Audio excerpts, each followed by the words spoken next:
a moment and hear this first. This does not automatically mean your ears are continuing to get damaged. That belief alone creates fear, and fear is one of the strongest amplifiers of tinnitus. In many people, tinnitus is not a problem of the ears themselves. It is a problem of how the brain and nervous system are processing signals together.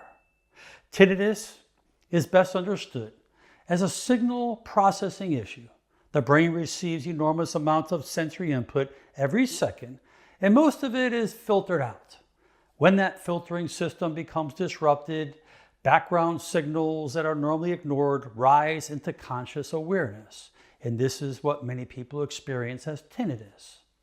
So before we do anything, I want you to rate the sound in your ears on a scale of 0 to 10. Just notice it. This number is not about judgment, it's about feedback. We're going to see how responsive your system actually is. Now let us begin with something very important. Gently clench your jaw for 2 seconds, then relax it. Do it again.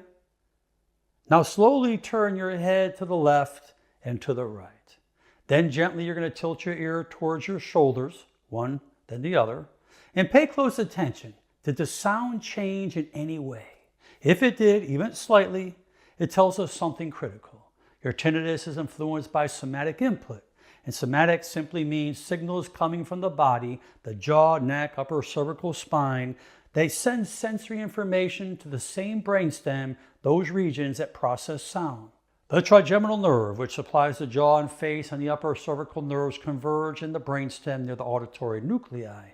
And when muscles are tight, joints are restricted, or posture is chronically strained, those nerves fire more frequently. The brain does not always separate those signals cleanly. Instead, it increases gain or amplification. That amplification is experienced as ringing. Now, this is why some people notice tinnitus changes, particularly when chewing, when yawning, when clenching, or even pressing on certain areas of the neck or the jaw area. Now, place 2 fingers at the base of your skull where the head meets your neck. Gently apply pressure. Keep applying pressure. This region contains small but powerful muscles called the suboccipitalis muscles. These suboccipital muscles are loaded with sensory receptors that report head position and tension directly to the brain.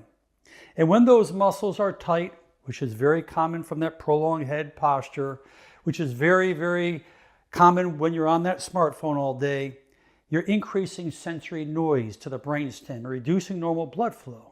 So by applying that gentle pressure, this helps calm that input and improves the communication between the body and the brain. And as you hold this, you're consciously going to drop your shoulders and unclench the jaw. Many people are holding tension here without even realizing it. That chronic tension sends a constant signal to the nervous system that something is wrong. And when the nervous system thinks something is wrong, it increases vigilance. And increased vigilance means increased tinnitus awareness. Now let us talk directly about the nervous system. Tinnitus often becomes louder during periods of stress, anxiety, fatigue, illness, or emotional overload. This is not psychological weakness. This is definitely physiology. And when stress hormones like cortisol and adrenaline are elevated, those neurons fire more easily. The brain becomes hypersensitive. It prioritizes threat detection over filtering.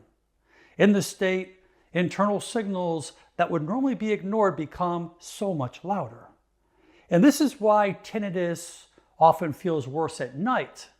The environment becomes quiet, external input drops, and the brain fills the gap. Silence is not calming to a stressed nervous system. It is unsettling. Now we're going to influence that system directly. I want you to breathe in through your nose for 4 seconds. You're going to pause briefly, then exhale slowly for 6 seconds. Remember, these long exhales is not arbitrary. It is stimulating the vagus nerve and shifts your nervous system toward a parasympathetic dominance. This is a state associated with safety, digestion, repair, and reduced sensory amplification. You want to do this several times, and as you breathe, notice your body, notice your jaws, your shoulders, your neck, because many people will begin to feel subtle changes here before the sound itself changes.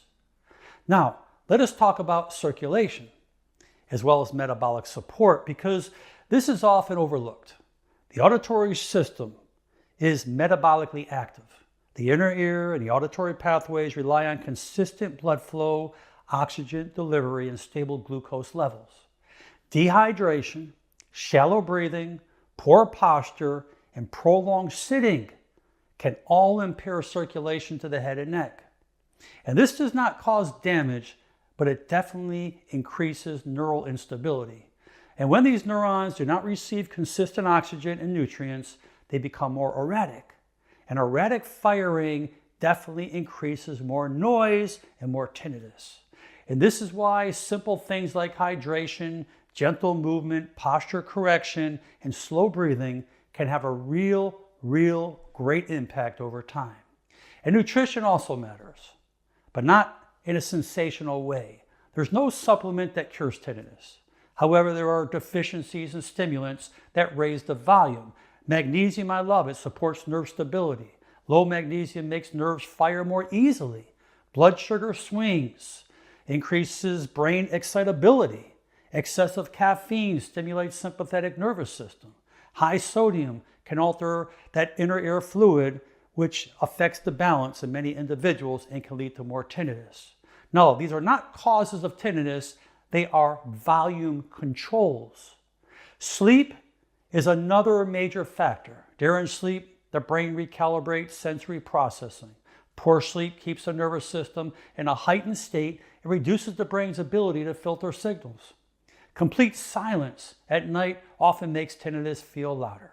Soft background noise definitely gives the brain a reference point so it does not amplify internal signals back in the brain, causing that increased sound.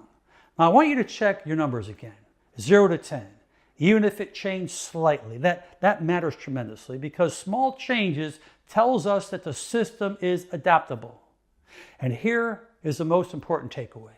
Once this video ends, the work does not stop there. The goal is not to chase the sound. The goal is to support the system that is amplifying it. That means addressing jaw and neck tension daily, improving posture, regulating your stress, supporting circulation, stabilizing blood sugar, and improving sleep quality. When the system calms, the brain stops turning the volume knob up. Tinnitus does not mean damage is happening right now. In many people, it is the brain stuck with the volume turned up, and the volume can be turned down. Stay consistent, stay calm, and remember, your nervous system is adaptable. And when you give it the right signals, it responds every time. I hope this video was informative. I ask you to please share it with your friends and family, particularly those who are experiencing tinnitus. Leave your comments below, and most important, make it a great day. I'm Dr. Alan Mandell.